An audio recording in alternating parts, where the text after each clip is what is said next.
Now take a look at this, and then you'll truly understand that it is only the Grenada Social Democratic Party, the GSDP, that can get such immediate results and that can get the current NDC administration and the sponsor of Polaris, Miss Andrea Sembernard, to be so candid and honest for the very first time.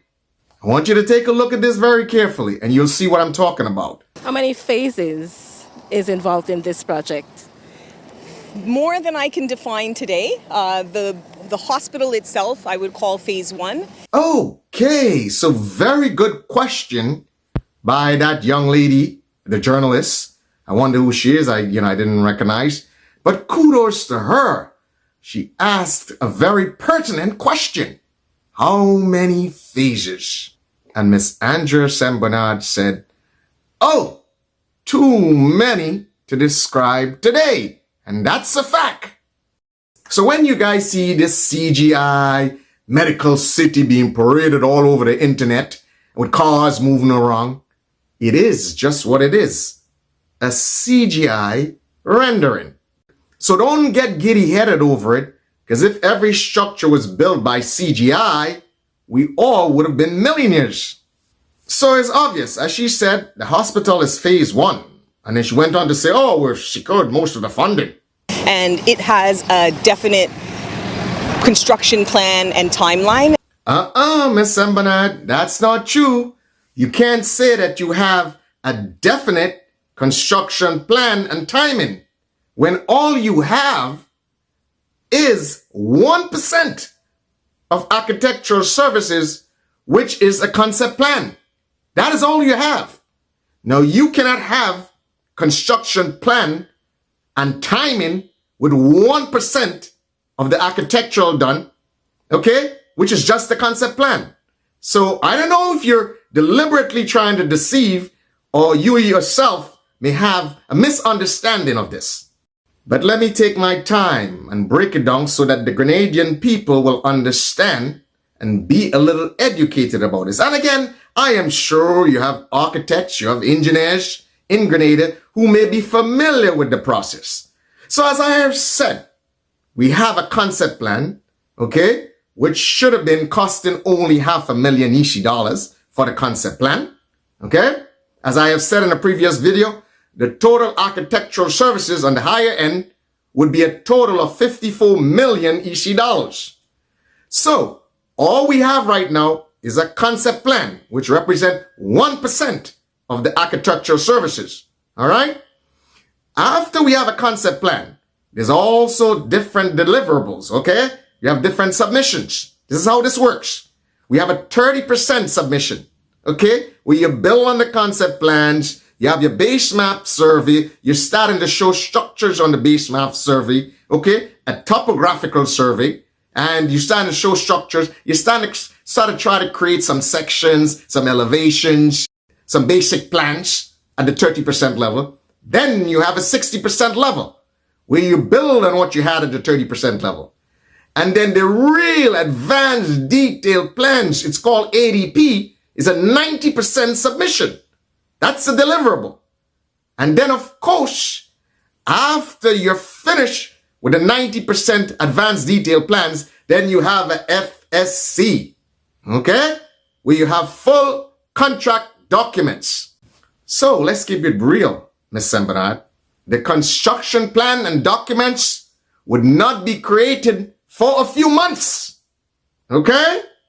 And then you can think about scheduling and timing and stuff like that. Probably when you figure out things by the 60% level, you can start creating some sort of timeline, okay? But at this stage, when you don't even know what type of foundation you're putting for that building, and of course, more than likely be some sort of piling because you're dealing with a floodplain, so you got to get something down to bedrock. When you don't know all of that stuff, you can talk about construction timeline. That's for sure. Because what will be needed in the near future is a thorough geotechnical investigation to find out what is the depth of bedrock, what sort of soils we have, and then they possibly can start doing some design work for the foundation. So I want you to understand, the architects are not doing this. The architects are doing architecture. They will have to hire, okay, or sub this out to geotechnical structural engineers. Okay, the building structural engineers. The geotech guys now, because it's piling and all sort of that stuff, they would have to do the design for the foundation for the building based on loading conditions and stuff like that. Okay? So, this is not just the architect doing all of this. They will have to get a lot of people involved. They have to get the civil guys involved. They have to get the geostructural guys involved. They'll have to get the mechanical engineers involved, electrical. So it's a whole collaborative process. And it takes time to do that. But again, I want you to understand, let me keep this real with you again. Now the architects are architects. So these architects will create their architectural plans. And then they will send the architectural plans, if they do not have internal engineers on board, they'll send it out to an engineering company that they work with that will make the engineering design from these architectural plans. Or they might have hired one or two engineers that's in-house that then will have to design and make possible what the architectural plans are showing. This is how it works. This takes a lot of back and forth coordination and review. So these plans, these contract documents, FCD, okay, would not be available for months. So you can't create no timeline as it stands. You've got a lot of stuff to do, a lot of preliminary investigation. You've got to try to get to 30%. So ADP and FCD is very far away. Advanced detailed plans and full contract documents is a whiles away. The only thing you have at this stage, and the only thing you're doing, and I understand what you're doing, is political shenanigans, okay? All you're doing is clearing and grubbing. And people in the construction industry will be very familiar with that phase. It's just clearing the land and grubbing. Removing all the trees and stuff like that. That's what you're doing right now. But you ain't building nothing right now. Again, you don't even have construction documents. What are you going to build from? The construction documents, let me explain to the Grenadian people, is what tells you how to build and what to build. And you're not even close. So I understand, as I've said, I understand the shenanigan. It's a show. And as you know, we have secured most of the budget to allow us to continue forward with the construction of the hospital project. The broader medical city, and we have to keep in mind this is a city that is being built, that will take some time. It will take, in the first instance, us finding the right partners and private sector individuals to help us to further envision and develop the broader medical city. So that broader medical city will happen in phases over the next 5 or 10 years. So we're going to get back to what I said. 35 million spent. Or even if you say you spent 15 million in acquiring the land, what happened to the other 20 million? Because you guys recently said you spent another 22 million. Okay? What did you spend that 22 million on? Keep in mind, as I have said, all you have is a master site plan with some concept. Okay? And that only costs $500,000 EC.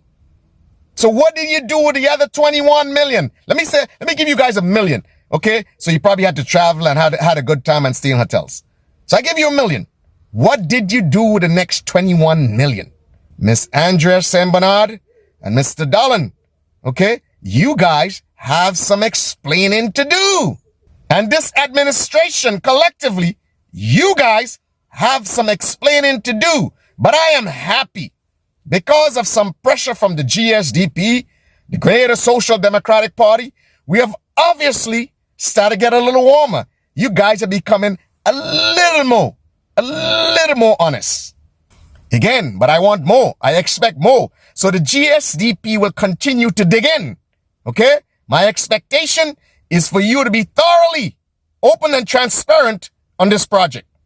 You can liken it to sort of, if you recall, those of us who recall SGU at the very beginning, which was no more than just a classroom at the tip of the peninsula and has now grown into hundreds of buildings housing thousands of students. And so it's that type of evolution that we expect.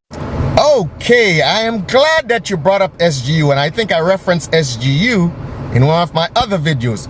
But guess what? For perspective, and I said that in my other video, SGU currently, as it is built up, takes up about 45 acres.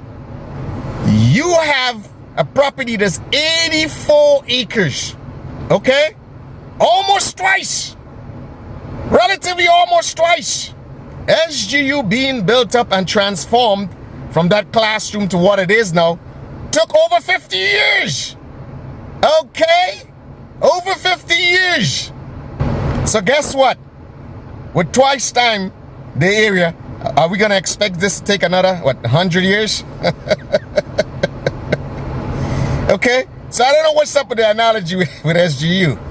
I get what you're trying to say. And I understand, and that's exactly what I said in my other video, that you guys are hoping to build a hospital and are hoping to lure other people to that site. Okay? But I don't know, because there's an experience before where the Chinese was working on some project in Grenada. Okay, I think it was the St. James, the place is St. James Hotel or whatever. Okay, down in Woodlands, or close to the distillery, the factory. I mean, close to the distillery, the rum factory. And the Chinese was working on that. And then somebody wanted to put, I think, a distillery somewhere in the same site that you guys are planning to build right now. And the Chinese says, no, not a good advice. So they themselves, who had the technical expertise to start a build, okay, was kind of iffy about building on that site. But I also know, as I said, when I said from the get-go, again, it just testifies to what I have said over 9 months ago. So when I said on the get-go that this is a Ponzi scheme of sorts, okay, and this was done to create an economy for the upper echelons of NDC, I am more and more starting to even believe myself and being convinced of my initial suspicions. So you guys are hoping you build a little hospital, you get it done, hopefully, and then you can lure other investors, you can make some more money on the CBI, so you can feed yourselves for the next 10 to 15 years. Just brilliant. I wonder who is the mastermind behind that plan. Is it Mr. PM Deacon, or is it you, Miss Andrea Sembernard? Well, you know what they say, rapaciousness and greed is the root of all evil. But luckily the Grenadian people have yours truly and the GSDP to bring light to what is being done right here. We're not going to sit back and allow you to ride like horses and donkeys the backs of the Grenadian taxpayer. You're not going to live good off of the backs of the Grenadian taxpayer. Because you know what is sad? And you guys are lawyers, okay? People get incarcerated, okay, for doing little things, okay? And here it is. There's a sophisticated scheme. And you guys are paying yourself handsomely, in some respects using the machinations of government to enrich yourselves. And then when people commit petty larceny, okay, guess what? They go to jail, okay? They go to jail and spend years. And now there's a sophisticated scheme where you guys are handsomely, I believe, paying yourselves, okay, on this project. And guess what? No accountability. At minimum, the Grenadian people should question what is going on over here. So it's quite clear. The bottom line is this, that the GSDP is the only party that is able to shed light on this project. Okay? Because why? The GSDP have within their ranks people who are technically and infrastructurally savvy and understands how to transform the infrastructure of Grenada for the betterment of not just petty bourgeois, but for the betterment of each and every Grenadian, from the poor to the middle class to the upper class. That is the plan.